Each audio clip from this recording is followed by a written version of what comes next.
নমস্কার বন্ধুরা, আজকের সাসপেন্স স্টোরি চ্যানেলে আপনাদের সকলকে স্বাগত। আমাদের গল্পগুলো আপনাদের যদি ভালো লেগে থাকে তাহলে অবশ্যই আমাদের চ্যানেলটিকে সাবস্ক্রাইব করে আমাদের পাশে থাকবেন। আজকের গল্প ভূত কীর্তন, লেখক সুজিত নাথ। মাঝরাতে খট করে শব্দ হতেই ঘুমটা ভেঙে গেল। কানে এলো জানলার পাশে কারা যেন ফিসফিস করে কথা বলছে।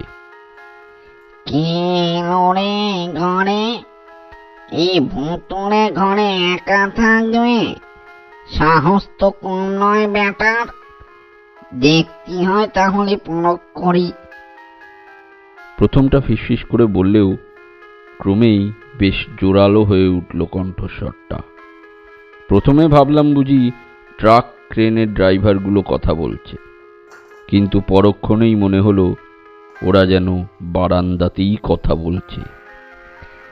মোদের এতদিনকার বাস মোরাই বা ছাড়বো কেনে? চল ব্যাটারে 5 কোলা করে তুলে জলঙ্গিতে নিয়ে আসি, ভেসে যাক গঙ্গায়। গাছের ছায়ায় রাতের বেলায় একটু শান্তিতে আছি, ও থাকতে দেবে না। অন্যজন এবার ওদের থামিয়ে বলে, আগে দেখা যাক ওর সাহস কতখানি। যদি ভয় পেয়ে চলে যায় তো যাক, মোদের আর ঝামেলা করতে হবে না। সেই ভালো, সেই ভালো। কর্কশ্বরে কে যেন সমর্থন করে শেষের বক্তাকে। আমি প্রায় দম বন্ধ করে কান খাড়া রেখে ওদের কথাবার্তা শুনতে থাকি। এমন অভিজ্ঞতা অতীতেও হয়েছে বহুবার, ঘাটবাউর, কুলপি, রামগঞ্জ এবং রাধানগরে। তাই খুব একটা আশ্চর্য হলাম না। কিন্তু একেবারে পয়লা রাত্রিরেই যে ওরা বাস্তবকেই বা অস্বীকার করি কি করে? ব্রিটিশ আমলের টিনের ঘর, আশেপাশে কেউ নেই, প্রায় 7 বিঘা জমির ওপরে প্রাচীন প্রতিষ্ঠান।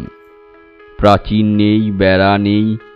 সন্ধ্যায় নন্দীভৃঙ্গীদের মুক্তাঞ্চল, বোতলের ঠুংঠাং, বেসুরো গানের কলি, মাতালের চিৎকার, তারপর ড্রাইভারদের হিন্দি গানের তাণ্ডব।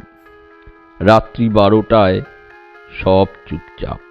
সব কিছু তখন থেকেই অশরীরীদের দখলে চলে যায়। নিম গাছ, আম গাছ, শিরীষ ও বট গাছ, বাধা দেওয়ার কেউ নেই। আমাকে গৌতম, নিভু থেকে শুরু করে মিহির, লক্ষ্মী, সুবোধ, নারায়ণ অনেকেই নিষেধ করেছিল এই পুরনো টিনের বাড়িতে ঢুকতে। ভূত প্রেত গুন্ডাদের ভয়ও দেখিয়েছিল, কিন্তু আমি শুনিনি।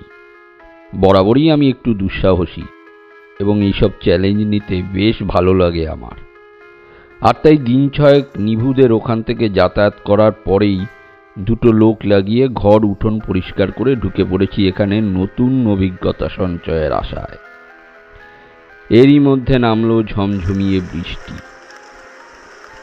এই রে, বৃষ্টি চলে এলো রে। চল ঘরে ঢুকি সবাই। কানটা সজাগ হলো আবার। পাশের ঘরে ঝুপঝাপ শব্দ উঠল। বিড়াল টিড়াল হবে বোধহয়। পাশ ফিরে শুই। টিনের ওপরে ঝমঝম শব্দ উঠছে একটানা। আহ, এমন বাদল রাতে কার না টানা ঘুম দেবার স্বাদ জাগে। অতএব জয় মা দুর্গা বলে পাশ ফিরে শুলাম লম্বা ঘুমের আশায়। কতক্ষণ ঘুমিয়েছিলাম জানি না। হঠাৎই একসময় মনে হলো পাশের ঘরে কারা যেন টেবিল চেয়ার টানাটানি করছে। বেশ হই হই চলছে। টেবিল চেয়ার খটাখট শব্দ হতেই ঘুমটা হালকা হয়ে গেল। তারপরেই কানে এলো কারা যেন নাকি সুরে গান গাইছে। সখী এমন বাদল রাতে মন লাগে না কাজে, তা যাই বলো তোমার খোঁজে। সখী গো, সখী এসো এসো তোরা, এমন বাদল ধারা আবার কখন আসে। এই রেতে এসো আমার পাশে। বাহ, এই যে চমৎকার কীর্তনিয়ার দল দেখছি। মনে মনে হেসে উঠলাম আমি। ঘুমটা ভেঙে গেল একেবারে। উঠে সিগারেট ধরাবো ভাবছি, এমন সময় ভূত কীর্তন গেল থেমে। বেশ চলছিল, বৃষ্টিটাও কমে এসেছে, ছন্দটা গেল কেটে। একটু পরেই কানে এলো, মুখটা ঘুমিয়ে পড়েছে নিশ্চয়, কি বলিস মংলা? তা ঘুমোবে না এমন রেতে? মুই দেখে আসি, কি বলো? একটু পরেই মনে হলো বেশ কয়েকটা ছায়ামূর্তি একে একে ঢুকে এলো ঘরে। দম বন্ধ করে পড়ে থাকি। মশারিটায় টান পড়ল। বালিশের তলা থেকে নিঃশব্দে রিভলভারটা হাতে নিয়ে প্রস্তুত হলাম। ঘরের মধ্যে ঘুরছে 5টা ছায়ামূর্তি। মনে হলো কি যেন খুঁজছে ওরা। পেয়েছি রে, পেয়েছি বলে চি চি করে উঠল একজন। কি পেয়েছিস রে লেচা? আম, ফজলি আম রে। কই দেখি দেখি। হই হই করতে করতে চলে গেল ওরা আবার পাশের ঘরে। সদ্য সন্ধেবেলায় কিনে এনেছিলাম সকালে টিফিন করব বলে মালদার বিখ্যাত সুরমা ফজলিগুলো। শেষ পর্যন্ত কিনা ভূতের ভোগে গেল আমগুলো। বেশ রাগ হলো। একবার ভাবলাম যাই, পাশের ঘরে গিয়ে গুলি করি সব কটাকে। পরক্ষণেই ভাবলাম, ধুর যাগ্গে, সামান্য আমবই তো নয়, আম খেয়ে যদি বিদায় হয় বেটারা তো মন্দ কি। একটু পরেই ভেসে এলো খুশির রেশ। বাহা বাহা বাহা বেড়ে মজা, বড় আম খেতে খাসা, রোজ রোজ আম খাবো, ওই ঘরে যত পাবো সব খাবো, সব খাবো, সব খাবো। আর রাগ সামলাতে পারলাম না। দাঁড়া বেটা, খাওয়াচ্ছি তোদের হতভাগার দল। এক লাফে উঠে পড়ি বিছানা থেকে। ধর ধর তোরে ওদের বলেই ছুটে যাই দরজার দিকে। কিন্তু দরজাটা ভেজানো ছিল, সেটা খেয়ালই ছিল না। ফলে ঠকাস করে লাগলো কপালে। উহ বলে মাথায় হাত দিয়ে বসে পড়তে বাধ্য হলাম মেঝের ওপরে।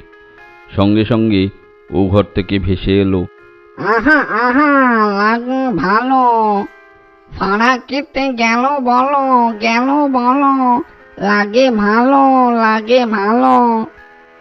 ফাড়া কাটাচ্ছি দাঁড়া বলেই গুড়ুম গুড়ুম করে পরপর চালিয়ে দিলাম 2টো গুলি। সঙ্গে সঙ্গে টিনের চালে উঠল দুপদাপ শব্দ। চ্যাঁ চ্যাঁ চ্যাঁ করতে করতে উড়ে গেল 2 পেঁচা ডানা ঝাপটিয়ে। ঘেউ ঘেউ করে ডেকে উঠল ওপাশের নেড়িটা। লণ্ঠনটা জেলে মাথায় জলপট্টি দিলাম। ভালো করে দরজা জানলা বন্ধ করে একটা সিগারেট ধরিয়ে ঘড়ির কাঁটায় চোখ রাখি। আরে বাস, 3টে বাজে। বাকি রাতটা আর না ঘুমিয়ে বসে বসে ডায়েরি লিখেই কাটিয়ে দেব ভেবে টেবিলে কলম হাতে নিয়ে সবে বসেছি। এমন সময় হঠাৎ একটা দমকা বাতাস এসে নিভিয়ে দিল লণ্ঠনটা। ব্যাস, ঘুটঘুটে অন্ধকার। কি আর করা, লেখা হবে না, যাগ্গে যাক, শুয়েই পড়ি। এই ভেবে শেষ পর্যন্ত শুয়েই পড়লাম। আবার ঘরের মধ্যে হঠাৎই চামচিকের মতো কি একটা ঢুকে ঘুরপাক খেতে লাগলো শুধুই। মরুগ্গে এই বলে আমি ঘুমাবার জন্য পাশ ফিরলাম আবার। কিন্তু ঘুম কি আর আসে?